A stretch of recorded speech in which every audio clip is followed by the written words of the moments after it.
నమస్కారం. మన వానికి స్వాగతం. ఈరోజు వార్తలలోని ముఖ్యాంశాలు. డ్వాక్రా మహిళా సంఘాలు అడక్కుండానే లక్షల రూపాయలు వారి ఖాతాలో జమ.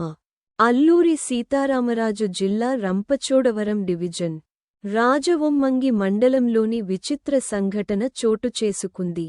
దూసరపాము పంచాయతీకి చెందిన 2 డ్వాక్రా మహిళా సంఘాలకు వారు అడక్కుండానే లక్షల రూపాయలు వారి ఖాతాలో బ్యాంక్ అధికారులు జమ చేసినట్లు సంఘ సభ్యులు ఆశ్చర్యానికి గురయ్యారు.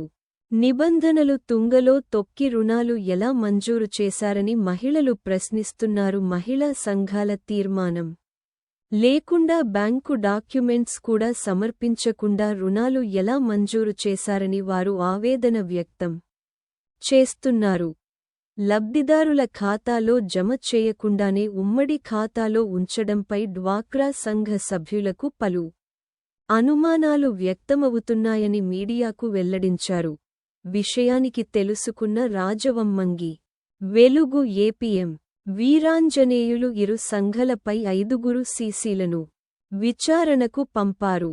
సత్యనారాయణ, రామకృష్ణ, లింగమ్మ, లక్ష్మీనారాయణ మహిళా సభ్యులు ఆమోదం లేకుండా అధికారుల తీర్మానం లేకుండా బ్యాంక్ అధికారులు రుణం ఎలా మంజూరు చేశారని విచారణలో తేల్చారు.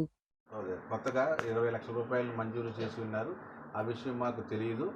మేము ఈ నెలలో గతంలో తీసుకున్న అప్పు బకాయిలకు సంబంధించిన అప్పుని చెల్లించుటకు బ్యాంకుకి వెళ్ళిన పిదప మాకు కొత్తగా అప్పు మంజూరు అయిందని తెలుసుకున్నాము. మేము గతంలో తీసుకున్న అప్పునే తీసుకోకుండా గతంలో తీసుకున్న అప్పుని మేము పూర్తిగా చెల్లించలేదు. అయినప్పటికీ మళ్ళీ మాకు కొత్తగా అప్పులు ఎలా మంజూరు చేశారనే భయంతో మా సంబంధిత వెలుగు సిబ్బందిని ఆశ్రయించడం జరిగిందని తెలియజేశారు.